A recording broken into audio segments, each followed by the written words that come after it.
रोहन दिल्ली शहर में अपने छोटे से परिवार के साथ रहता था।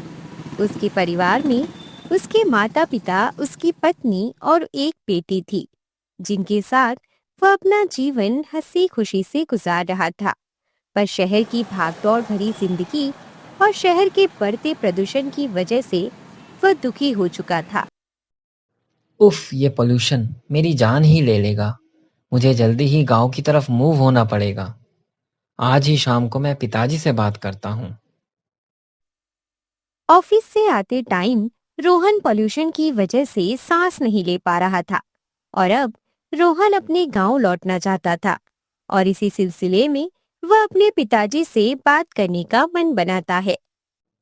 पिताजी, मैं अब गांव जाना चाहता हूँ। मुझे यहाँ अच्छा नहीं लगता। मैं यहाँ घर से ऑफिस, ऑफिस से घर, बस यही भगदड़ में परेशान हो चुका हूँ। क्या हम वापस गांव नहीं जा सकते? बेटा, मन मेरा भी बहुत करता है कि गांव चले, पर तेरा कामकाज यहाँ है, इसीलिए मैं तुझसे कभी कहता नहीं। पर अगर तेरा मन है गांव जाने का, तो हम चल सकते हैं। पर वहां तू करेगा क्या?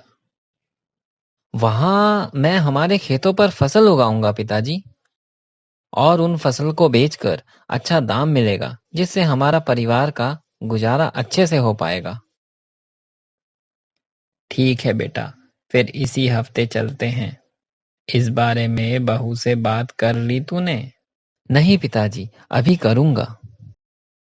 अपने पिताजी से बात करके रोहन अपने कमरे में आ जाता है और अपनी पत्नी को सब बताता है कि हम लोग गांव जाएंगे, तुम सारे बैग पैक कर लो। इतना सुनते ही रोहन की पत्नी सीमा गुस्से से रोहन से बोलती है, आपने मुझे एक बार भी पूछना जरूरी नहीं समझा और खुद ही ये सारे फैसले ले लिए। आपने ये सोचा है कि हमारी गुड़िया का क्या होगा, गांव में कैसे पढ़ाई करेगी, वहाँ पे तो एक भी अच्छा स्कूल नहीं है, उसकी भविष्य का क्या होगा, उसे कैसे शिक्षा देंगे, बताइए। सीमा अपनी बेटी की पढ़ाई और उसके भविष्य को लेकर चिंतित थी, इसीलिए वह रोहन पर गुस्सा कर रही थी। पर रोहन ने उसे समझाते हुए कहा, सीमा, मैं भी तो गांव के स्कूल में ही पढ़ा हूँ, और हमारी ईशानी भी गांव में पढ़ लेगी। हम दोनों मिलकर उसे अच्छी शिक्षा देंगे। तुम चिंता मत करो। और अगर तुम वहां एडजस्ट नहीं कर पाई, तो हम वापस आ जाएंगे। दरअसल मैं शहर की भागदौड़ से बहुत परेशान हो चुका हूँ। रोहन सीमा को समझा देता है और सीमा भी गांव जाने के लिए मान जाती है। अब सारा परिवार मिलकर गांव आ जाता है और खुशी खुशी रहने लगता है। रोहन के पिताजी रोहन को उनके खेत दिखाने ले जाते हैं। चलो रोहन, तुम्हें हमारे खेतों पर ले चलता हूँ। तुम बहुत छोटे थे जब तुमने हमारे खेत के बारे में जाना था। तुम अपनी पढ़ाई और नौकरी में इतने बिजी थे कि मैं तुम्हें कभी बता ही नहीं पाया। आओ, आज चलते चलते तुम्हें सब दिखाता हूँ। रोहन और शंभू खेतों की तरफ निकल रहे थे। इतने में ही उसकी बेटी ईशानी भी जिद करने लगती है कि उसे भी उनके साथ खेत जाना है। वो बच्ची को मना नहीं कर पाते और तीनों खेत की तरफ निकल जाते हैं। ईशानी ने पहली बार हरे भरे खेत देखे थे। उन्हें देखकर वो बहुत खुश हो जाती है और बोलती है, पापा, मुझे यहाँ बहुत अच्छा लग रहा है। गांव कितना सुंदर है।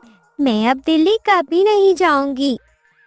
ईशानी की बात सुनकर दोनों हंसते हुए बोलते हैं, हाँ हाँ मेरी बच्ची, हम कहीं नहीं जाएंगे। ऐसे ही हंसी खुशी के साथ उनके दिन निकल रहे थे। रोहन रोज खेतों पर जाता और बहुत मेहनत से काम करता था। उसकी मेहनत उसकी फसलों के रूप में उसे मिलती थी।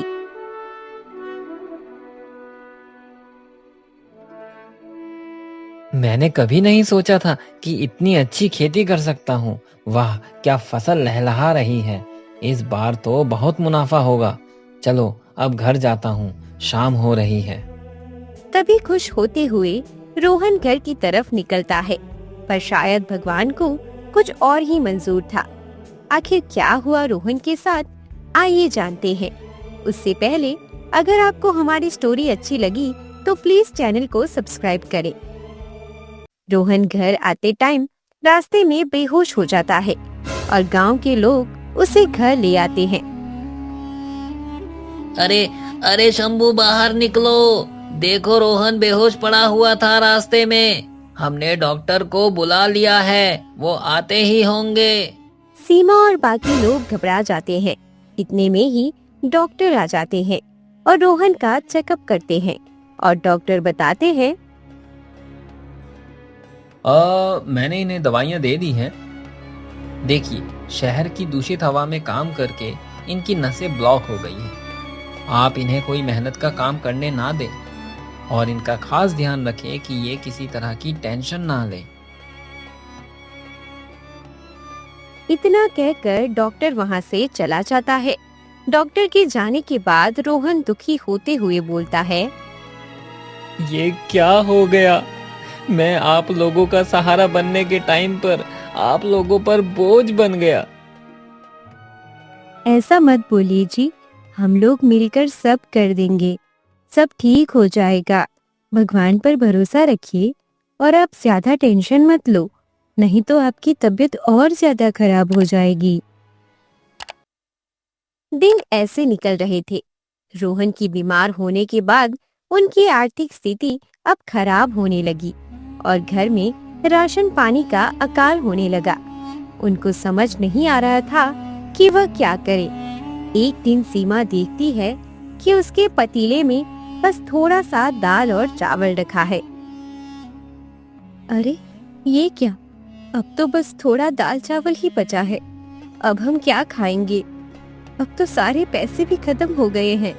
बने कि यहाँ इतना उधार हो गया है कि अब वो उधार भी नहीं दे रहा है। हे भगवान, और कितने बुरे दिन देखने पड़ेंगे। ऐसी जिंदगी से तो अच्छा है मैं मर ही जाऊं। अब और बर्दाश्त नहीं हो रहा है। सीमा खुद से बात कर ही रही थी, तभी उसकी सास सरोज आ जाती है और बोलती है, बहू, रोहन की दवाई का समय हो रहा है, क्या तुमने खाना बना लिया? हाँ माँ जी, बस थोड़ा दाल चावल है, उसी से खिचड़ी बना देती हूँ। इतना बोलकर सीमा खिचड़ी बनाने लगती है और मन ही मन सोचती रहती है, इतनी सी खिचड़ी से सबका पेट कैसे भरेगा। थोड़ा खाना होने की वजह से वो पहले सबको खाना परोस देती है। आइए माँ जी, आप लोग खाना खा लीजिए। सब लोग खाकर चले जाते हैं। सीमा देखती है, अब पतीले में थोड़ी सी खिचड़ी रखी है। चलो, आज इतना ही खाना लिखा है नसीब में, चलो खा लेती हूँ। सीमा थाली में खाना निकालती है, तभी उसके दरवाजे पर एक साधु बाबा आते हैं। बेटा, मैं बहुत दिनों से भूखा हूँ, कृपया कुछ खाने को दे दो। तुम्हारा बहुत एहसान होगा। मुझे बहुत तेज भूख लगी है। साधु बाबा की हालत देखकर सीमा को उस पर दया आ जाती है और वो अपने हिस्से का खाना उन साधु बाबा को दे देती है। बाबा, मेरे पास इतना ही खाना है, आप इसे खा लीजिए। साधु बाबा भोजन देखकर बहुत खुश होते हैं और खुशी खुशी सारा भोजन खा लेते हैं। जाते जाते बाबा सीमा से बोलते हैं, पुत्री, तुमने मुझे भूखे को अपने हिस्से का भोजन दे दिया। मैं भी तुम्हें कुछ देना चाहता हूँ। मैं तुम्हें ये मटका देना चाहता हूँ।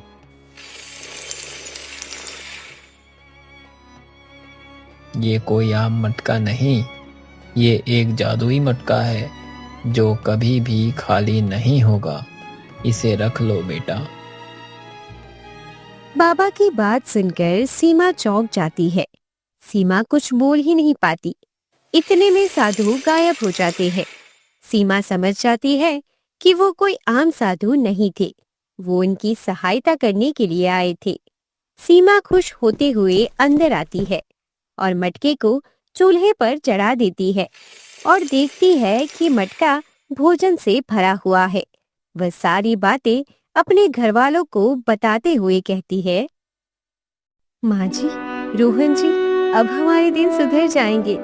देखो, साधु बाबा ने मुझे एक मटका दिया है जिससे खाना कभी खत्म नहीं होता। अब इस खाने को हम बाजार में ले जाकर बेचेंगे और इन पैसों को जोड़कर हम रोहन जी का इलाज अच्छे से करा पाएंगे। हाँ बेटी, ये तो बहुत अच्छी बात है। तूने खुद भूखा रहकर एक भूखे को खाना खिलाया। ये तेरी अच्छाई का ही फल है बेटी। हाँ सीमा, सच में तुमने बहुत अच्छा काम किया। सच कहते हैं लोग, कर भला तो हो भला।